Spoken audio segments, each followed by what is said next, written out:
Welcome to the Skeptic's Guide to Investing with Steve Davenport and Clem Miller. Every 2 weeks, Steve and Clem bring you brief investment insights you may not find anywhere else. We hope you enjoy today's episode. Here are Steve and Clem.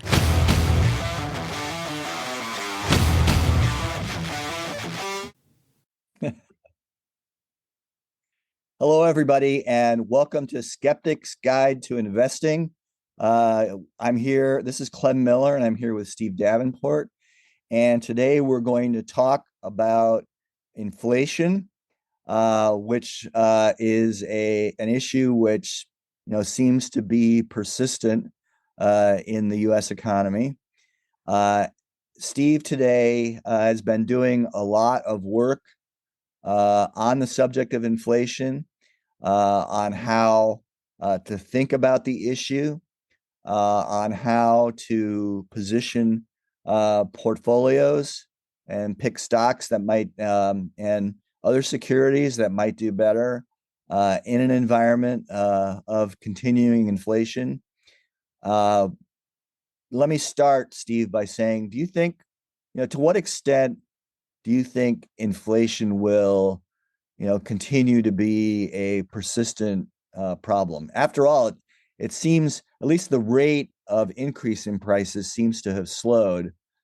I know that, it's not going down, so there's a lot of, price resistance. You don't have, typically prices go up or remain stable. They don't go down, right? Right. But how do you think about, the overall macro environment and inflation? Let's start there first. Well, when I look at the markets, and the last 2 or 3 years have certainly been challenging in terms of understanding. If you want to own the top 7 to 10 names, your portfolio grows at an above average rate. And so if there's an inflation of assets, then I think that inflation probably exists in the space of AI and some of these, healthcare, the obesity and weight drugs. I think that there is inflation in the underlying system that we think is moving in the right direction, and it's still growing, still a factor, but it's not as much a factor at 3.5 as it is, or 3 as it is at 5.5 and 6. So yeah, we're moving in the right direction on inflation, but there are signs out there that some of these things might, not be completely under control. And so I've had a lot more people asking, what do we want to own besides big tech that is going to continue to do well as we start to see the Fed lowering rates? And so lowering rates itself, in many people's mind, could be inflationary. And we haven't really seen the full effect of, how many more rate cuts we get before we start to say, oh, this is trying to solve one problem, which is the cost of our national debt on a regular basis. And what are we going to do when inflation is stickier and more problematic? And maybe I look at the case of housing, right? How is housing going to have lower rates and not have an effect in terms of more demand and more inflation in housing? It feels like these two things cannot, coexist the way that people expect them to. So we've seen an unbelievable move in housing during COVID, and it has to do with where people want to live and what the areas are. And areas that were lower cost have seen rises that are greater. Areas that are expensive have gotten more expensive.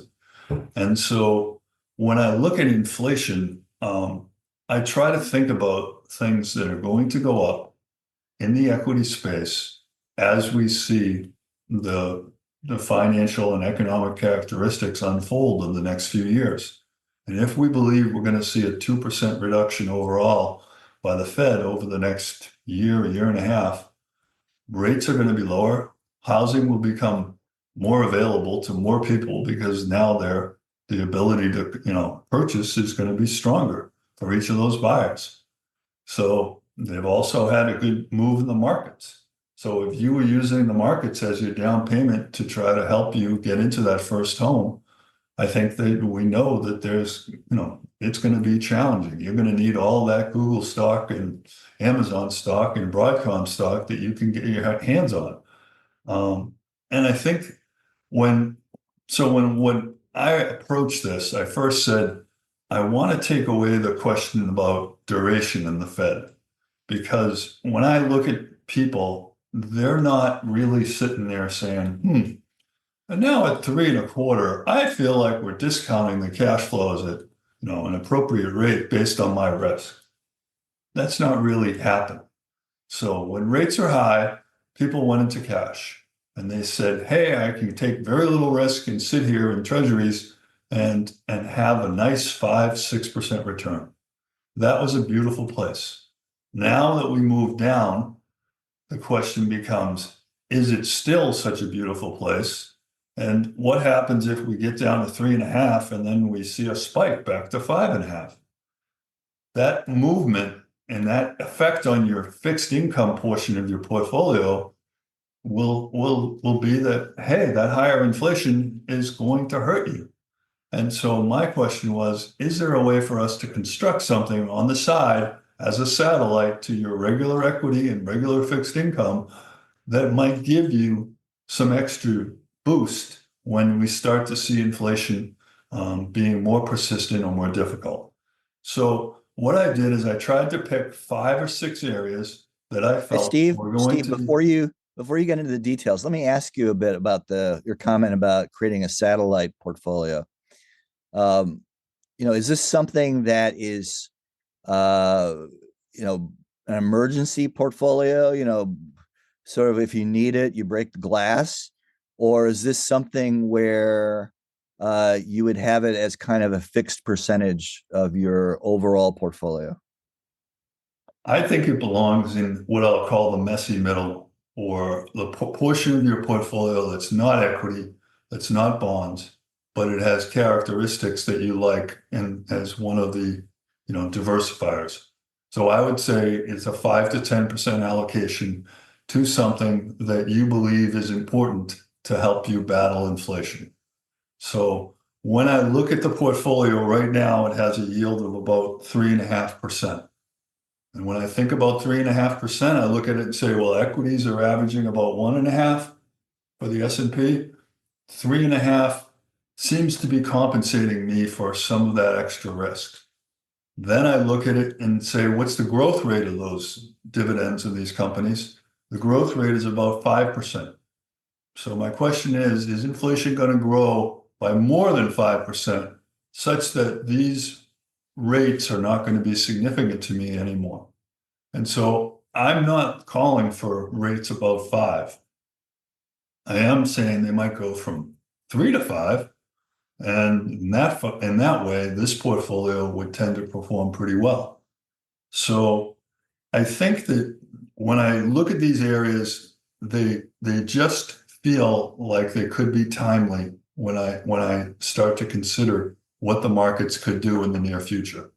And I'll start with the elephant in the room, which is energy. So I believe that energy, is a big, the Fed likes to say, well, we follow inflation for everything but food and energy. And they quickly say that energy is too volatile and therefore we can't try to control or manage it. And I look at it and say, energy offers you a lower PE, energy offers you an above average yield, energy offers you something that when there's problems in the Middle East or problems in various parts of the world with energy production, the price is affected. And so that higher price that eventually translates into your pump and into your car has some impact on you, and especially if you're a lower income or medium income. So I think energy matters, and therefore we need to own some energy as a hedge to part of so the portfolio is made up of 1/5 energy stocks, 1/5 REITs. REITs are very sensitive to interest rates, and as we come down in interest rates after going up very suddenly, REITs are going to be a beneficiary right away because the cost of their debt is going to go down. And as that cost goes down, they become more profitable. So if we're going to see rates go down, which is the base case of another 150 or 200 basis points, then I think that REITs are a place that will help you in this space around inflation. The third area is utilities. Utilities by law can go back to the regulator and say, our costs are inflating at this rate, we need to make a rate adjustment. So that ability to adjust rates gives these companies an ability to compensate and help you to offset what is, not easily upset if you're just in a fixed income portfolio. The fourth area is metal and mining. We've seen a great move in gold. We've seen moves in copper. We see, I think that when you think about the commodity space, you've got metals, you've got oil and energy, you've got agriculture, you've got areas that all are going to be the core items that lead to the inflation in your bag of goods. And so owning the names that are producing those items gives you an advantage in terms of having some effect that these companies are going to adjust and they're going to be able to make more money in an environment that is going to be good for metals and mining. And I think that the infrastructure bills that are being passed around the world are all going to eventually come down to, we need cement, we need steel, we need basic components and building blocks, copper, and those copper and other items are going to be useful members of your portfolio to adjust as inflation starts to rear its head or continues to rear its head. And then we've got agriculture, I think is the last. So I've looked at these areas and said, I'm not necessarily in the best position to say who and what are the leaders. So therefore, I looked at portfolios, looked at an energy ETF, looked at a REIT ETF, looked at which ones are being chosen on a regular basis, and how does Morningstar look at them in terms of 4 stars, 3 stars, and whether they have a moat. So our process is pretty simple with Morningstar data, but it does start to show you that some of these names have not participated. When I look at the energy space or I look at the metal space, these have been laggards for years. Therefore, my question is the world going towards AI and computers, and we're not going to need steel, aluminum, gold, or any of these other items in metals and mining? And the answer is no. These are fundamental building blocks, and therefore they should be a part of your portfolio. And when the interest rates if we go to 2.5 in the Fed short-term rate, I've got to say to you, okay, you've got 2.5 there, or you've got 3% with a 5% protection against inflation. Is that something that you'd prefer, owning a company versus owning a bond?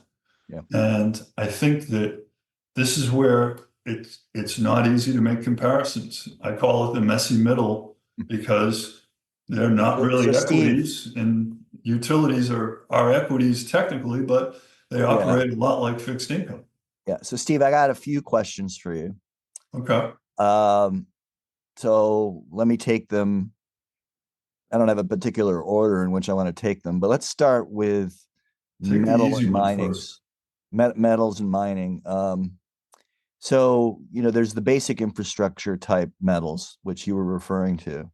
But what about, there's this whole new concept of critical metals or climate transition metals, the things that go into making windmills, like the rare earth metals, windmills, like wind turbines, let's say.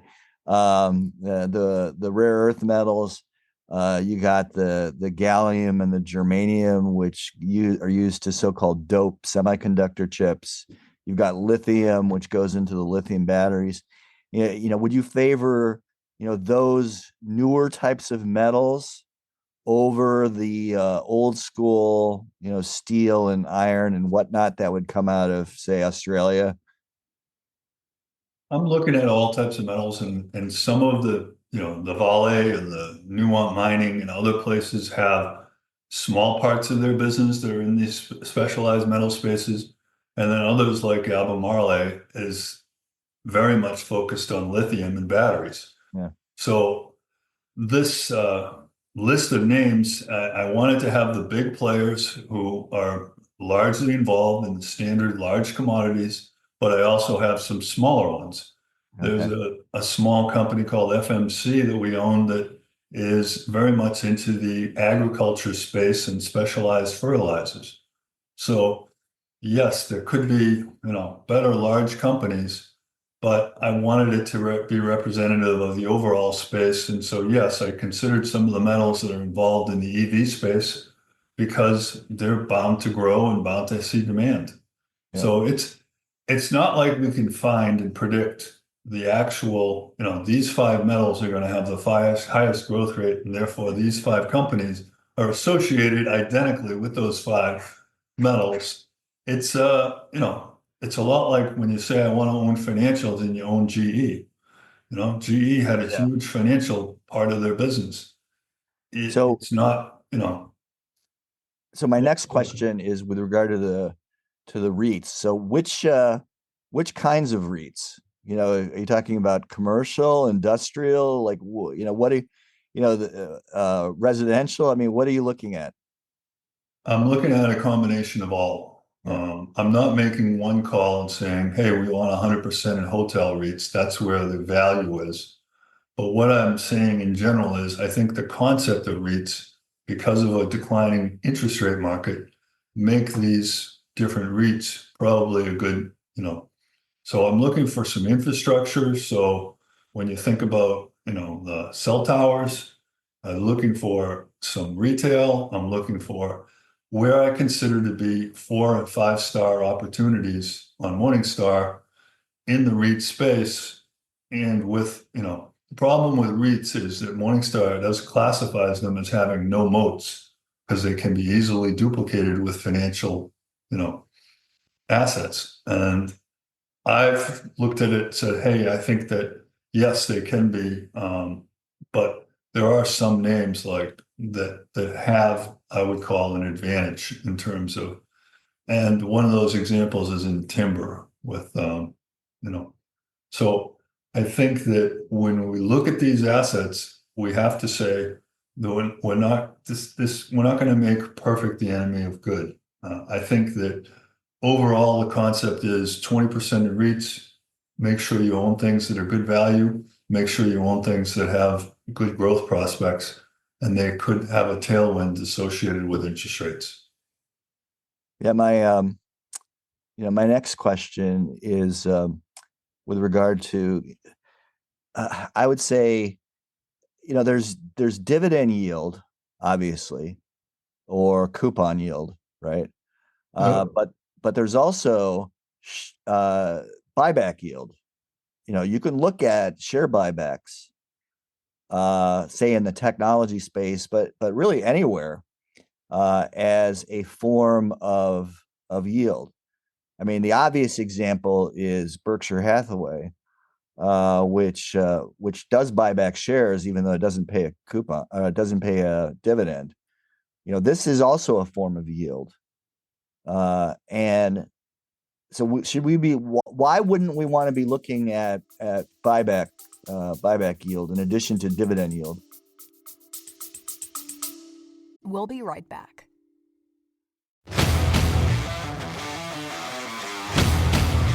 We hope you're enjoying our episodes. If you are, then we'd greatly appreciate your liking, following, and sharing. Help us help others. Now let's get back to the discussion.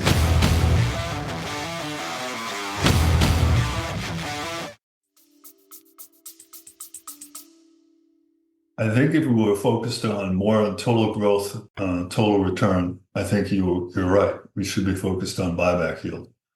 I'm really looking for a replacement to bonds. And so when I look at replacing my bonds and saying I could go out on the duration curve and get a higher number, or I could replace it with a high yielding stock that I think is, maybe below what the bond yield is and maybe not as risk-free, but has the potential to maintain the rate it has because of the long string of dividend increases. So I agree that total return wise, you would need to consider more buyback yield.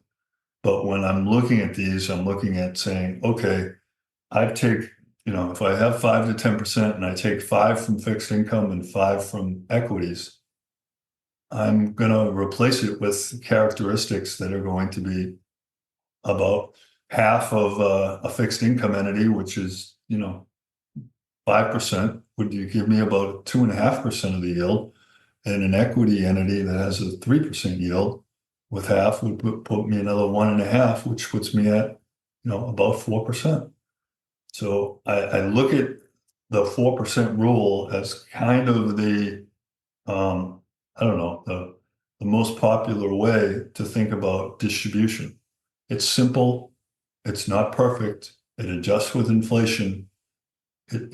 But if we're going to have a rule, it's a rule that a lot of people are familiar with. And so that's where I try to get to in terms of something that I think most people would find useful, in that they could set it and forget it.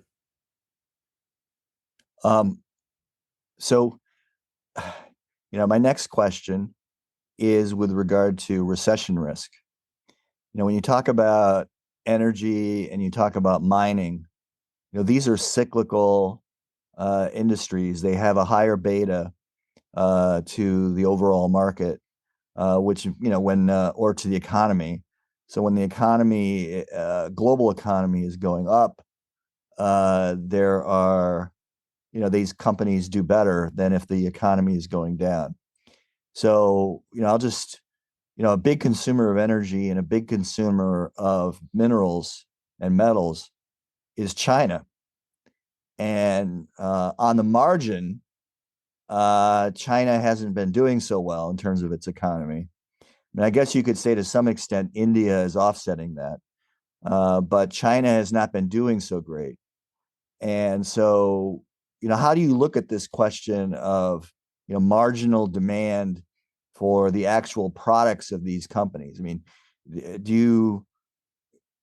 how do you balance that off the, whatever inflation benefits you get by investing in these companies?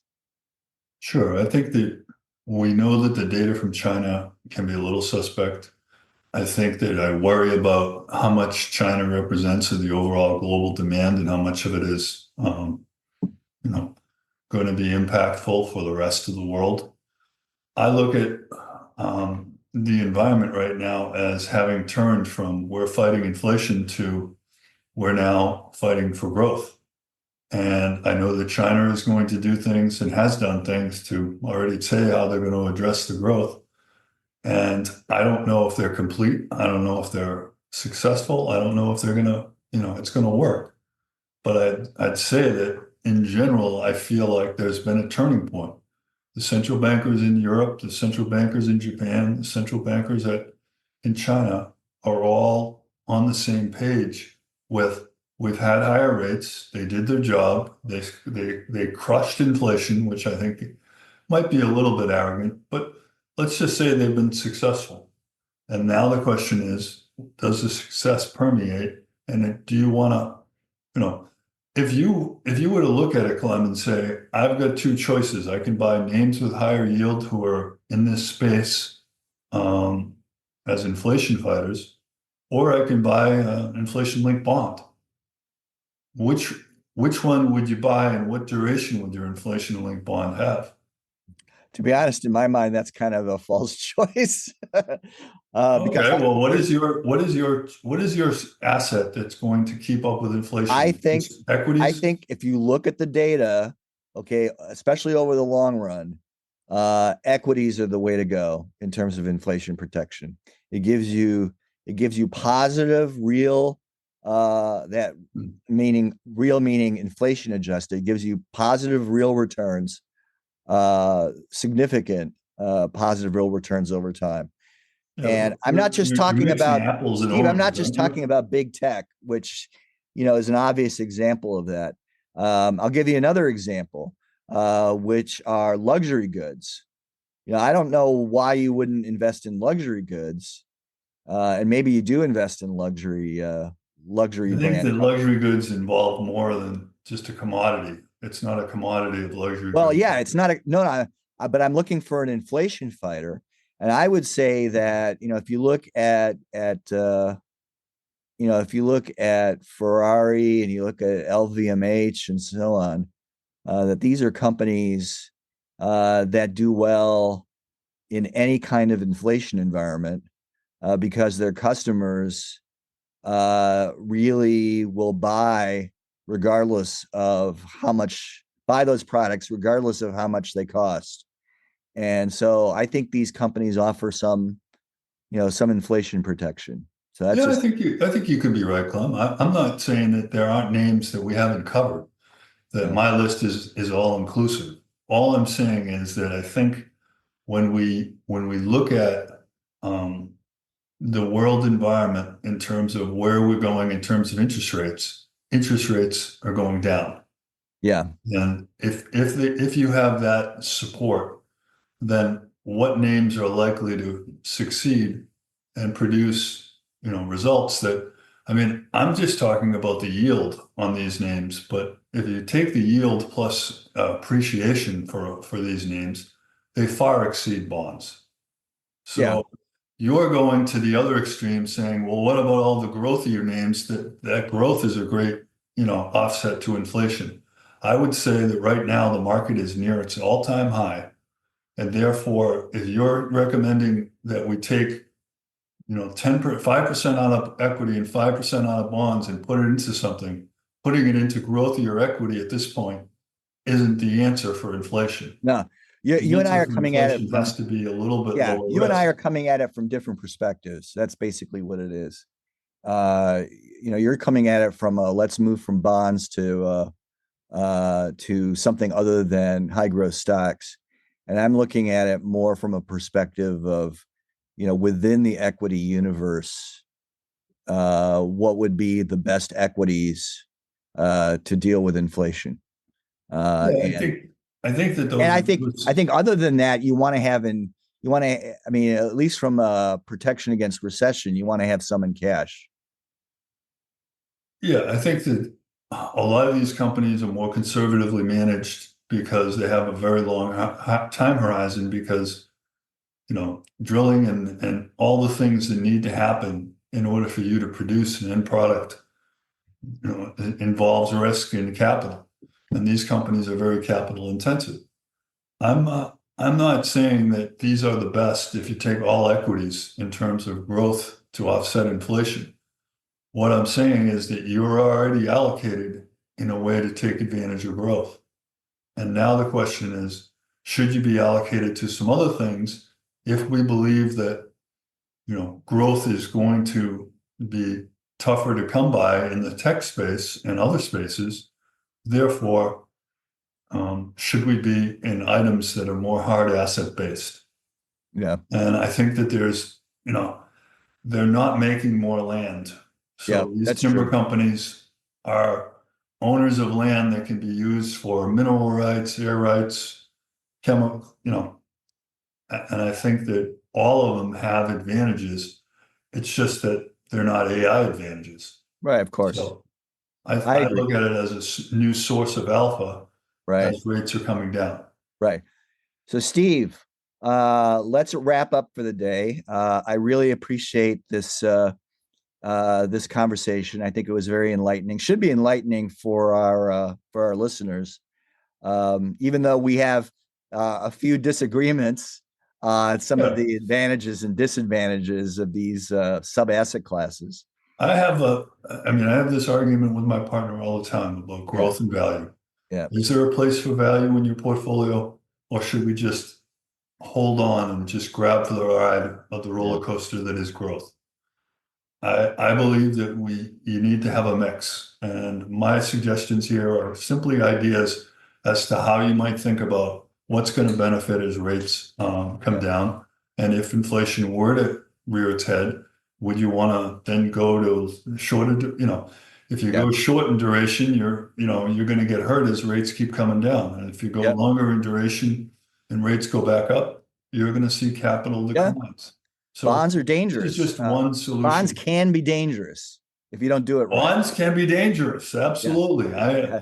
I'm not, I'm not a lover of bonds. And so I just want people to realize that there's other solutions out there and other ideas. And Right. so I'm a little There certainly skeptical are. that we're not going to have a little pullback like we did yesterday and today Yep. in the tech space. And that's going to make people uncomfortable. Yep. And if I can make them more comfortable by taking some of the profits off and putting it into something like this inflation fighting, it might make a client feel more comfortable. And ultimately, that's what you want. So Steve, let's wrap up. And, I appreciate all of our listeners. Please contact us if you have any questions or comments. Please like us. Please share with everybody. And this wraps up this. Thanks, Steve. And this wraps up this edition of Skeptic's Guide to Investing. Thanks a lot.